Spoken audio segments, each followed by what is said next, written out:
Welcome to episode 45 of OTD, your daily dose of soccer history by 17 Laws Guy. It's December 15, 1995. In Luxembourg, the European Court of Justice is about to read out its judgment in case C-415-93. In Brussels, a former midfielder named Jean Marc Bosman waits to find out if 5 brutal years of legal battles, unemployment and near exile from the game were worth it. He's a 31-year-old who once played for RFC Liège in Belgium's top flight and tried and failed to move to second division Dunkerque in France. That block move and the rules behind it are what brought him here. At 9:30 a.m., the court rules in his favor, and overnight, 2 pillars of European football fall. Clubs can no longer demand a transfer fee for an out-of-contract player moving between EU countries, and quotas on EU players in club competitions, like UEFA's famous 3+2 rule, are illegal discrimination. The Bosman ruling doesn't kick a ball, but it quietly rearranges who holds power in football: players, clubs, agents, and leagues. In today's episode, we'll rewind to how football's transfer rules were built and why players were tied to clubs even after contracts expired. Follow Jean Marc Bosman from Liège to the courtroom. Unpack exactly what the judges decided on this day in 1995. Trace how the system evolved afterwards: Bosman moves, huge wages, longer contracts, homegrown rules, Kolpak and Webster, and ask the awkward question: who really benefited? Players, clubs, or just the richest few? To understand why Bosman had to sue, we need to go back decades. For most of the 20th century, football's transfer rules were built around one idea: clubs, not players, owned the leverage. In England and elsewhere, the retain and transfer system meant that when your contract ended, your club could still retain your registration. You couldn't play for anyone else unless a transfer fee was agreed, even though you were technically out of contract. Layered on top of that were other controls. One was maximum wage. In England, a hard salary cap kept player earnings far below what the market would pay, until it finally fell in 1961, after the rebellion led by Jimmy Hill and the Players' Union. You may recall Jimmy Hill from episode 29 about the Sky Blue Revolution at Coventry. I recommend listening to it.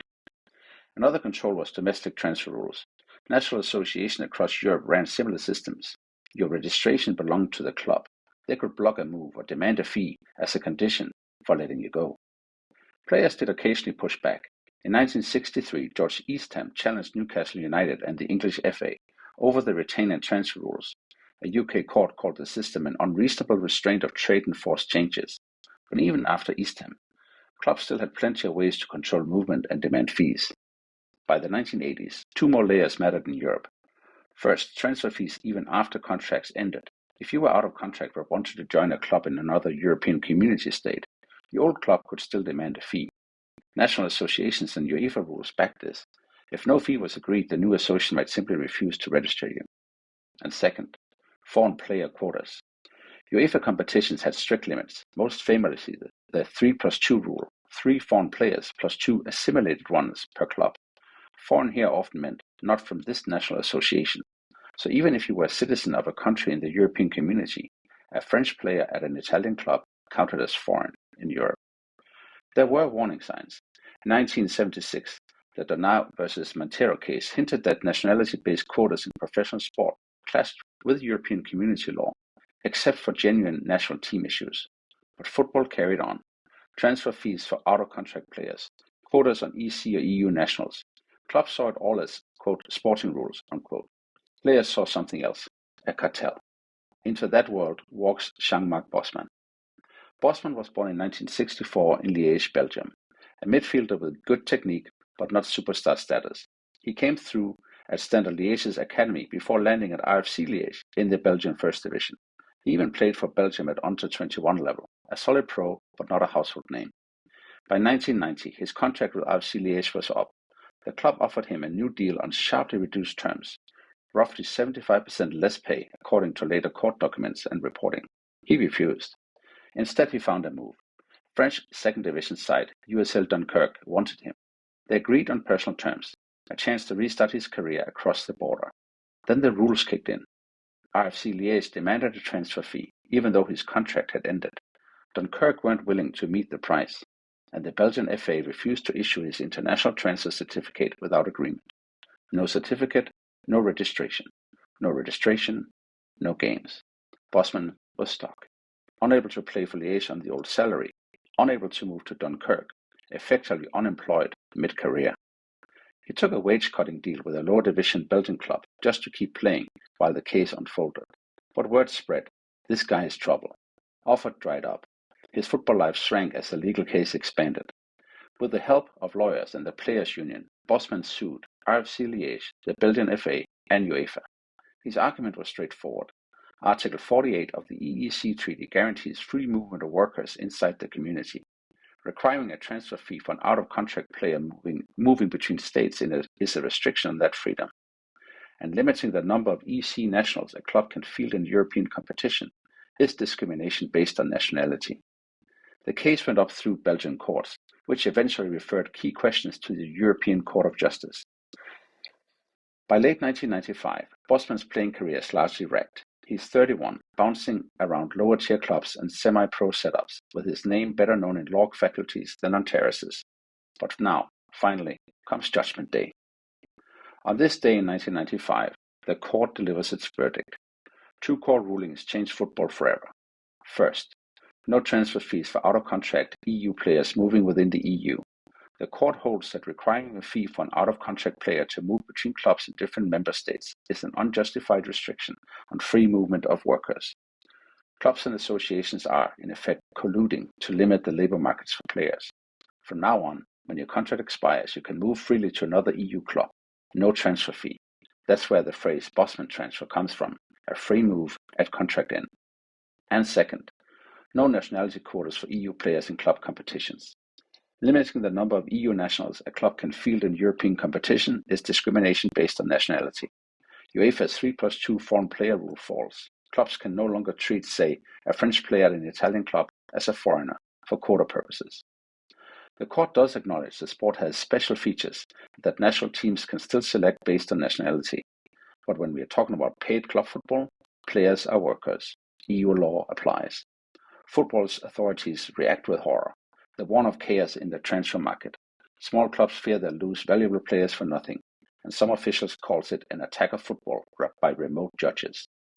Players, especially at the top level, see something else, freedom and leverage. The immediate headline was simple. If you're an EU player at an EU club and your contract expires, you can walk away and sign elsewhere in the EU with no transfer fee, and the new club can line your pockets instead of paying your old employer. That changes the balance of power overnight, and within a few years, top players start running contracts down to secure massive signing-on fees and salaries as free agents.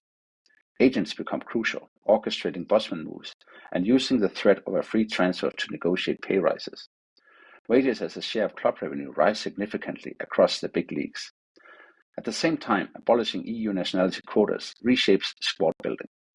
Clubs with sufficient financial means, Arsenal, Chelsea, Manchester United, Juventus, Milan, Real Madrid, Barcelona, etc., can field lineups packed with EU talent from all over the continent. National identity in club teams become more about culture than passports. The Champions League turns into a showcase of transnational super squads, not domestic selections with a maximum of 3 foreigners. But there's a twist. If you can't charge a fee for out-of-contract players, you work even harder to make sure key players are never out of contract. So the club response is longer deals for stars, 5 years, 6 years, plus options. Renewals negotiated well before expiry, and if a player wants to leave while under contract, the transfer fee is now often higher than in pre-Bosman days. Studies for the EU and academic work on the transfer market show that transfer fees didn't disappear at all. Instead, the market bifurcated. More free moves at contract end and higher fees for in-contract stars to compensate. For the super clubs, Bosman is a gift. They can offer the biggest wages and signing-on fees, hoover up top EU talent with fewer constraints, and deepen the talent gap. For smaller clubs, it's mixed. They can't rely on end-of-contract fees like they used to, but new mechanisms, youth training compensation and so-called solidarity payments introduced by FIFA in 2001, sent them slices of future transfers when homegrown players move on. And for players, at the top, huge winners, more freedom, bigger deals, more bargaining power. In the middle and lower tiers, gains, but less dramatic, some extra mobility, but also more competition across borders and shorter security if clubs churn squads more aggressively. Bosman didn't freeze the system. It opened the door to further cases and reforms. A few of the big follow-ups were a Slovak handball player named Maros Kolpak challenges at German club's quota rules.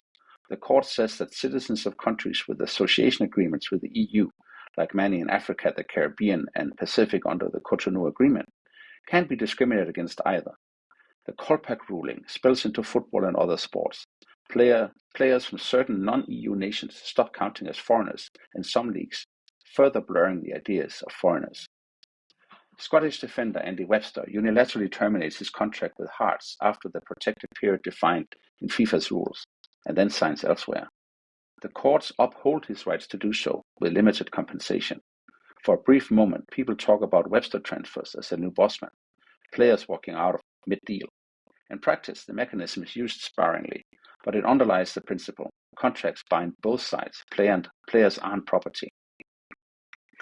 Worried about youth development and club identity, UEFA and some leagues introduced homegrown quotas in the mid-2000s. Crucially, these are based on where a player was trained, not nationality, so they're crafted to comply with Bosman. You can't say you must field ex-nationals, but you can say you must train and register players who spend Y years in your academy.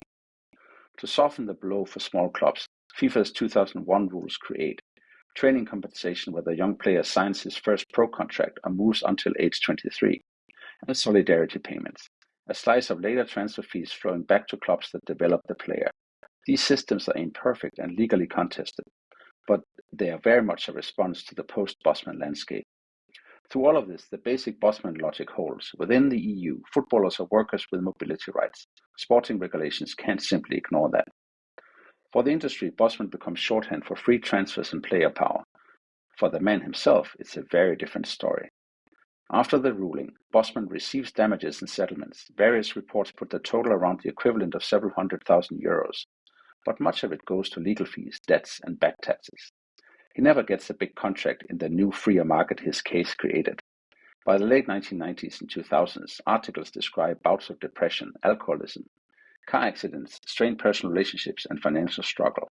He relies at times on support from player unions like FIFPro and small appearance fees when asked to speak about the ruling that bears his name.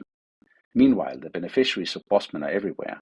Agent stars collecting huge signing-on bonuses as free agents. Elite players moving across Europe with unprecedented freedom. Agents negotiating 8-figure packages using the looming end of a contract as leverage. In interviews, Bosman has said versions of the same thing. He would do it again on principle, but the game didn't look after him the way he had. Indirectly help looked after the game's workforce. It's a paradox. Legally and structurally, the Bosman ruling is one of football's great liberations. Personally, its protagonist ends up more martyr than beneficiary. In other words, the Bosman ruling didn't ruin football, but it did expose and amplify trends that were already forming: commercialization, globalization, and the increasing dominance of superclubs. On this day in 1995, when the judges in Luxembourg read out their decision, none of them were thinking about Neymar to PSG, Premier League wage bills, or super agents. They were answering a narrower question: can a mid-tier Belgian midfielder be blocked from moving jobs inside the European Union by a transfer fee after his contract has ended?